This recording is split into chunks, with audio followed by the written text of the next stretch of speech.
پھر شہر سے باہر چلے جاتے۔ پھر کچھ یوں ہوا کہ وہ اپنے بتوں کو تنہا چھوڑ کر شہر سے باہر چلے گئے اور حضرت ابراہیم علیہ السلام شہر میں اکیلے رہ گئے۔ حضرت ابراہیم علیہ السلام نے دیکھا کہ بت خانے میں کوئی نہیں ہے، بتوں کا محافظ بھی نہیں ہے۔ حضرت ابراہیم علیہ السلام بت خانے میں پہنچے تو بت خانے کو بڑی ہی شان و شوکت سے سجایا ہوا تھا۔ حضرت ابراہیم علیہ السلام اپنے ساتھ کھانا لے کر آئے اور ان بتوں کے آگے رکھا اور ان بتوں سے کہنے لگے کہ تم یہ کھانا کھا لو۔ پھر کہنے لگے کہ تم کھانا کیوں نہیں کھاتے ہو؟ کھانا تو تمہارے آگے رکھا ہوا ہے۔ دوسری بار پھر یہی کہا کہ کھانا کھاؤ، لیکن بتوں کی طرف سے کوئی جواب نہ آیا۔ پھر حضرت ابراہیم علیہ السلام نے اپنی کلاہڑی اٹھائی اور ایک طرف سے تمام چھوٹے بتوں کو توڑ دیا اور ایک بڑے بت کے کندھے پر اپنی کلاڑی کو رکھ دیا اور بت خانے سے واپس چلے گئے۔ جب وہ تمام لوگ شہر سے واپس آئے تو انہوں نے دیکھا کہ بت خانے میں تمام چھوٹے بت ٹوٹے پڑے ہیں اور ایک بڑا بت صحیح سلامت تھا۔ یہ دیکھ کر لوگ حیران پریشان ہو گئے کہ یہ کس نے کیا ہے۔ تو کچھ لوگ کہنے لگے کہ ایک نوجوان ہے جس کا نام ابراہیم علیہ السلام ہے، وہ بتوں کی برائی کرتا رہتا ہے، ہو سکتا ہے کہ یہ کام اسی کا ہو۔ وہ سارے لوگ حضرت ابراہیم علیہ السلام کے پاس گئے اور کہنے لگے کیا تم نے ہمارے بتوں کو توڑ دیا ہے؟ تو حضرت ابراہیم علیہ السلام نے بڑی اطمینانی سے کہا کہ یہ سارا کام اس بڑے بت کا ہے، دیکھو اس کے کندھے پر یہ کلاڑا بھی ہے۔ تو لوگ کہنے لگے کہ یہ کام اس کا کیسے ہو سکتا ہے؟ یہ تو پتھر کا بنا ہے، یہ تو بول بھی نہیں سکتا۔ بس اتنا کہنا تھا کہ حضرت ابراہیم علیہ السلام کہنے لگے کہ یہ بولنا تو دور، اس کی اگر آنکھ پر مکھی بھی بیٹھ جائے تو یہ اسے اڑا بھی نہیں سکتا، تو کسی کو نفع یا نقصان کیسے پہنچا سکتا ہے؟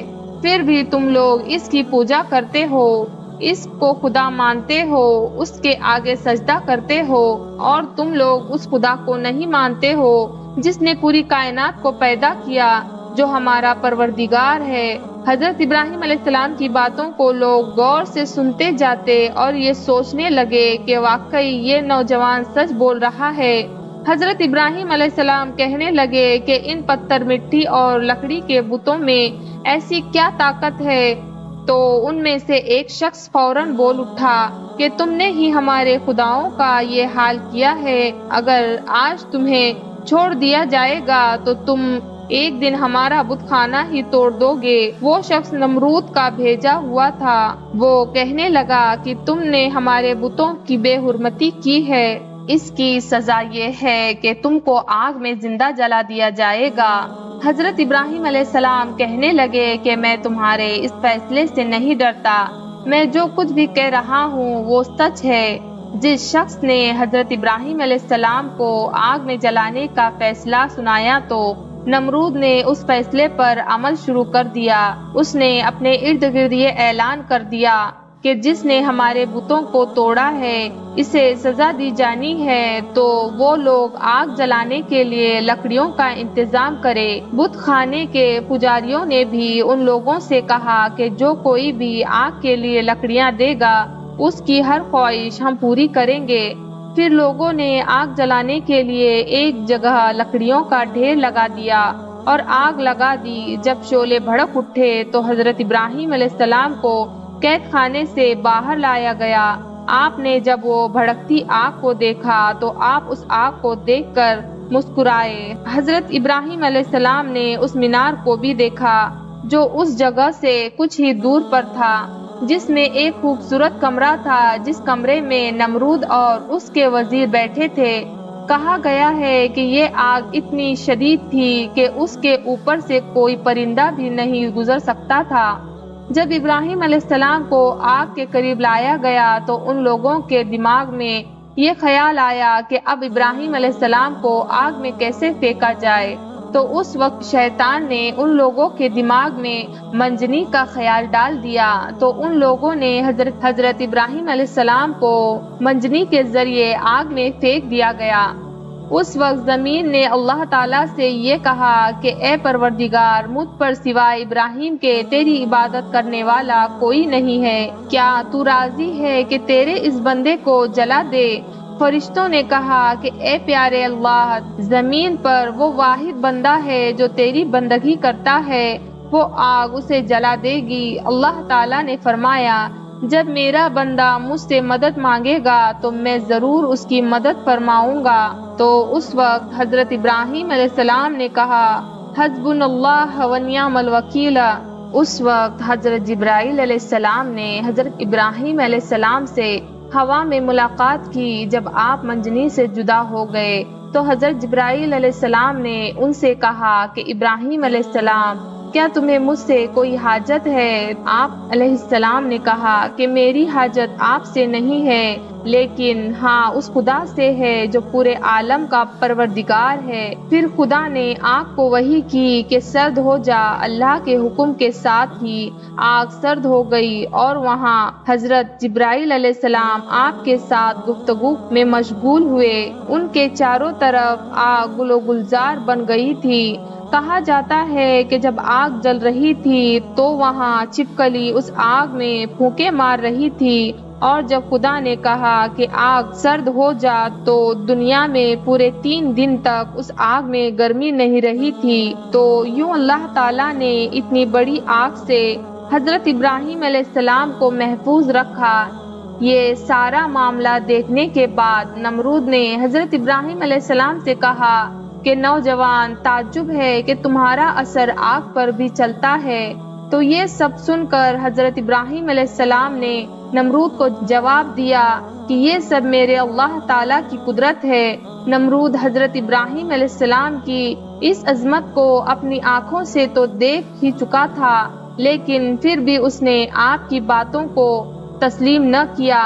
نمرود کو خوف ہوا کہ کہیں لوگ حضرت ابراہیم علیہ السلام پر ایمان نہ لائے، تو نمرود نے حضرت ابراہیم علیہ السلام کو شہر سے باہر جانے کا حکم دیا۔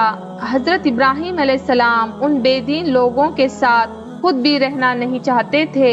حضرت ابراہیم علیہ السلام نے اپنی بکریاں اکٹھا کی اور بہت ساری بھیڑیں اور کافی سارا سامان بھی تھا، وہ سب لے کر شہر سے باہر نکل گئے۔ تو نمرود نے کہا کہ آپ سے یہ ساری بھیڑ بکریاں اور آپ علیہ السلام کا سامان بھی آپ سے چھین لیا جائے۔ تو آپ نے کہا، اگر تم میری بھیڑ بکریاں اور میرا سارا سامان چھین لیتے ہو، میں نے ان سب کو جمع کرنے میں جتنی عمر لگائی ہے وہ مجھے واپس کر دو اور یہ سب لے لو۔ جب بات بڑھ گئی تو یہ مقدمہ نمرود کے ایک منصف کے پاس پہنچا۔ اس نے یہ ساری گفتگو سننے کے بعد اس نے یہ فیصلہ ابراہیم علیہ السلام کے حق میں کر دیا۔ تو آپ اپنی بیوی سارہ علیہ السلام اور اپنے بھتیجے لوط علیہ السلام کو اپنے ہمراہ لے کر بابل چھوڑ کر چلے گئے۔ اس کے بعد حضرت ابراہیم علیہ السلام نے نمرود کو دین کی دعوت دی، لیکن اس نے کہا کہ میں تمہارے خدا سے جنگ کروں گا، اور اس دن وہ بے شمار لشکر لے کر میدان میں آیا۔ پھر ابراہیم علیہ السلام اس کے مقابلے میں تنہا وہاں کھڑے ہوئے۔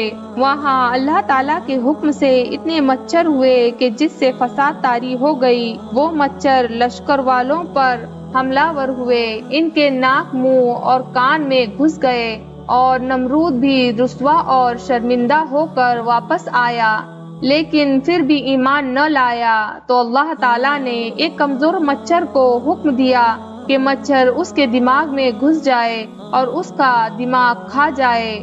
وہ اس قدر بے چین ہوا کہ اس نے کچھ لوگوں کو جمع کیا اور کہا کہ گزر لے کر اس کے سر پر مارے، اس سے شاید اس کو کچھ سکون مل جائے۔